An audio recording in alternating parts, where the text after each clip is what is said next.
Da tristeza. Michel de Montaigne. Sou dos que menos sentem essa disposição de espírito. Não a aprecio nem a valorizo, embora de um modo geral e preconceituosamente os homens a respeitem e estimem. Com ela enfeitam a sabedoria, a virtude, a consciência, mas o adorno é pobre e feio. Os italianos, com muito mais razão, deram seu nome à maldade, pois ela é sempre nociva, sempre insensata e também covarde e desprezível. Os estoicos a proíbem aos sábios.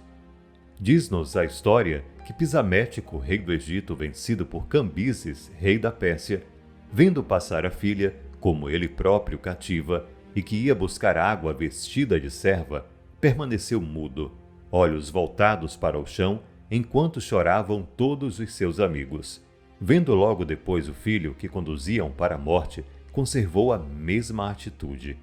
No entanto, diante de um criado que levavam à tortura, juntamente com outros prisioneiros, pôs-se a golpear a cabeça demonstrando extrema aflição. Pode-se comparar esse fato ao que ocorreu recentemente com um de nossos príncipes, o qual recebeu em Trento a notícia da morte do irmão mais velho, sustentáculo da honra e da manutenção da família. Logo depois sabia do falecimento do segundo irmão para o qual, desaparecido o primeiro, voltavam todas as esperanças. Ambas as desgraças ele as suportou com coragem exemplar. Eis que dias mais tarde vem a morrer um dos seus amigos, ao que não pôde resistir. Sua resolução o abandona e ele se desfaz em lágrimas e lamentações, a ponto de observarem que somente ao último acontecimento se mostrara realmente sensível. Na verdade, a medida estava cheia e uma coisa de nonada bastara para abater-lhe a energia e provocar um transbordamento de tristeza. Poder-se-ia, creio, assim explicar igualmente a atitude de Pisamético, se não acrescentasse a história que Cambises, tendo-lhe perguntado por que motivo ele, que tão pouco se mostrara perturbado com a infelicidade da filha e do filho, tanto se afetara ante a de um amigo, recebeu essa resposta: é que só esta última tristeza é suscetível de se exprimir por lágrimas. A dor sofrida nos dois primeiros casos está além de qualquer expressão. A propósito, vem-me à memória o caso daquele pintor antigo que, no sacrifício de Ifigênia, teve de representar o sofrimento dos diversos personagens segundo o grau de interesse que cada um votava à bela e inocente jovem, e que ao chegar ao pai da Virgem já havia esgotado todos os recursos de sua arte.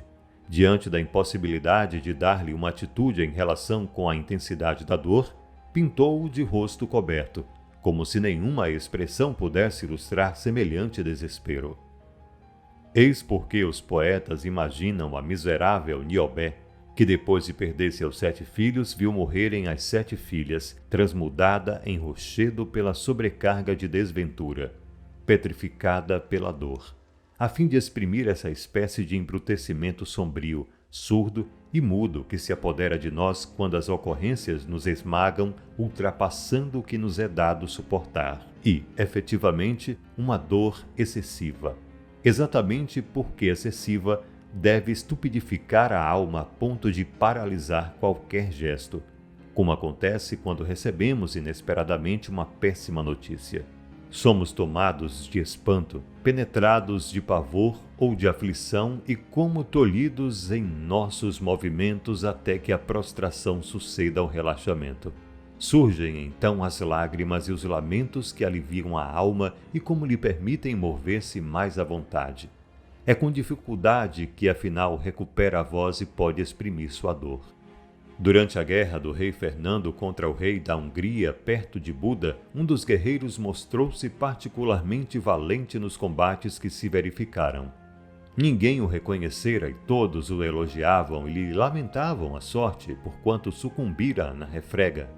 E ninguém mais do que um senhor de Reichenach, fidalgo alemão, o engrandecia, entusiasmado com tão rara coragem. Recolhido o corpo, Reichenach aproximou-se como os demais para ver quem era, e ao lhe tirarem a armadura reconheceu o filho. A emoção dos presentes aumentou mais ainda. Só ele permaneceu impassível, sem dizer palavra, sem pestanejar, de pé, contemplando fixamente o corpo até que a violência da dor, tendo atingido o próprio princípio da vida, o derrubasse para sempre. Quem pode dizer a que ponto arde, arde bem pouco. Dizem os amantes que querem exprimir insuportável paixão ou quão miserável sou. O amor perturba-me os sentidos. À tua vista, ó lésbia, perco a razão. Falar está acima de minhas forças, minha língua engrola. Uma chama sutil percorre minhas veias, 1000 ruídos confusos soam-me aos ouvidos e o véu da noite estende-se sobre os meus olhos. Não é no auge de nossos transportes, quando nos ferve o sangue nas veias, que somos mais capazes de encontrar o tom que comove e persuade. Nesses momentos a alma está por demais absorvida em seus pensamentos, o corpo demasiado abatido e lânguido de amor. Daí, por vezes, a inesperada e fortuita impotência que surpreende o amante tão fora de propósito. Daí esse gelo que o envolve, em virtude do extremo ardor, na própria fonte de seu gozo. A paixão que se deixa saborear e digerir mal merece ser assim nomeada. Os prazeres leves são loquazes, as grandes paixões silenciosas. Da mesma forma nos comove a surpresa de um prazer inesperado. Logo ao ver-me, ao perceber de todos os lados as armas de Troia, fora de si, como golpeada por pavorosa visão, se imobiliza. Seu sangue gela, desmaia, e só muito tempo depois pode enfim falar. Além daquela romana que morreu de alegria ao ver o filho escapar da derrota de Cânice. Além de Sófocles e Dionísio, o tirano, que também morreram de alegria ao receberem uma boa notícia. E Talma, que faleceu na Córcega ao saber das honras que o Senado de Roma lhe conferira. Vimos neste século o Papa Leão X que, ao ter notícia da tomada de Milão, tão ardentemente desejada, experimentou tal carga de alegria que a febre o assaltou, levando-o à morte. E mais um testemunho comprovador da fraqueza humana tirado dos antigos.